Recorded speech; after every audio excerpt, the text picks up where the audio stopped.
February 2001, a construction crew in Burke County, North Carolina unearths a backpack wrapped in 2 plastic garbage bags. Inside, carefully preserved, are a child's belongings, but the child who owned them vanished 14 months earlier, walking alone into a thunderstorm at 2:30 in the morning. Why did she leave?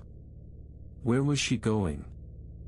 I've read this file 3 times. I still don't have an answer. Case file 99 to 4792, filed December 9, 1999, Cleveland County Sheriff's Office, Shelby, North Carolina. Missing person, Asha Degree, age 5, last seen wearing white long john pajamas with a pink and purple shirt. Height, 3 feet, 6 inches. Weight, approximately 60 pounds. I pulled this file because something about it refused to make sense. A 4th grader who disappeared not during school, not from a playground, not grabbed from her front yard, but who got up in the middle of the night during a violent storm and walked into the darkness alone. The parents reported her missing at 6:30 a.m. on December 14 when they discovered her bed empty. Initial assumption: she had to be somewhere in the house. Kids fall asleep in closets, under beds, in bathtubs. Deputies searched the small family home on Oakcrest Drive for 2 hours before the weight of the situation settled in. Asha Degree was not hiding. Asha Degree was gone. The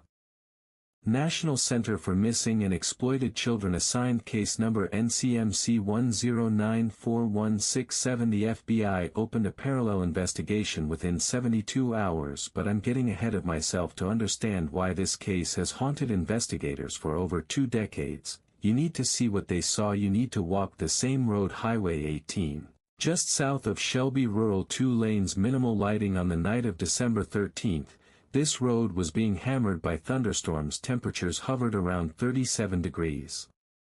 Rain fell in sheets. Investigators retraced the probable route Asha would have taken from her home, the distance from the Degree residence to where witnesses reported seeing a child, approximately 1 mile. 1 mile through darkness, 1 mile through freezing rain, 1 mile walked by a child who, according to every person who knew her, was terrified of dogs and storms. Here's the detail that stopped me cold when I first read the witness statements. At approximately 3:45 a.m., a truck driver named Jeff Rupp was heading south on Highway 18. Through his rain-streaked windshield, he saw a small figure walking along the roadside, a child alone. He assumed his eyes were deceiving him. He continued driving, then his conscience got to him. He turned around. When he came back, the child was gone. A second motorist, driving the same stretch around 4 a.m., also reported seeing a young girl in white. This driver, identified as Roy Blanton, slowed down. The girl, later confirmed to match Asha's description, looked at the vehicle. Then she ran, not toward the car, into the woods, into Turner Upholstery Road, into the darkness between the trees. She ran away from help. The physical evidence in this case creates more questions than it resolves. Let me walk you through what investigators recovered, piece by piece. Item 1.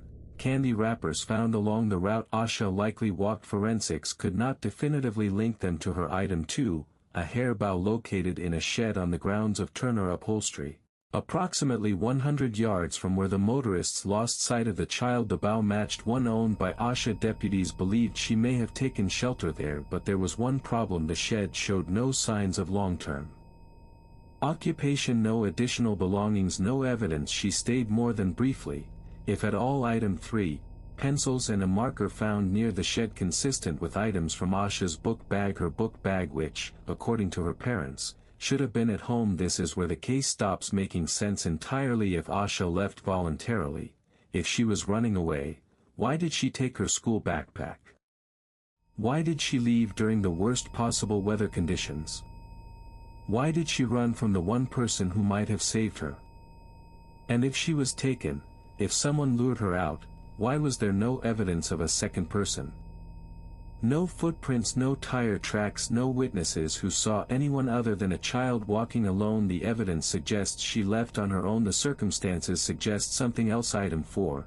The backpack discovered February 2001, buried off Highway 18 in Burke County, 26 miles from where Asha disappeared, double-wrapped in black plastic garbage bags. Inside, clothing, school supplies, and one item that didn't belong to Asha at all. The morning Asha vanished, her parents, Harold and Aquila Degree, described a normal evening. The family had attended a basketball game at Falston Elementary where Asha and her brother O'Brien were students. Asha was disappointed. Her team had lost, but she wasn't despondent. She did her homework. She went to bed around 8 p.m. Harold Degree woke at 2:30 a.m. and checked on both children. He saw what he believed was Asha asleep in her bed. He returned to sleep at approximately 5:45 a.m.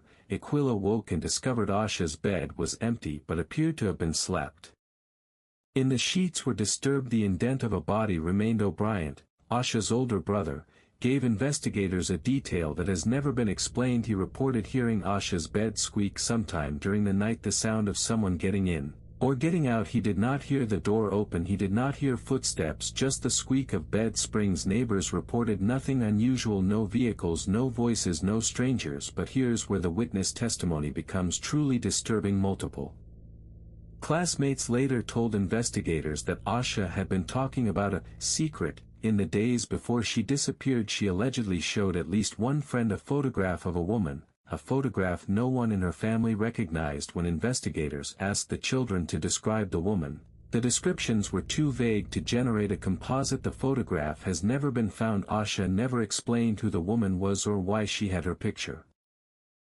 Let me reconstruct this for you the way I had to reconstruct it from the file. 8 p.m., December 13th. Asha goes to bed 2:30 a.m., December 14th.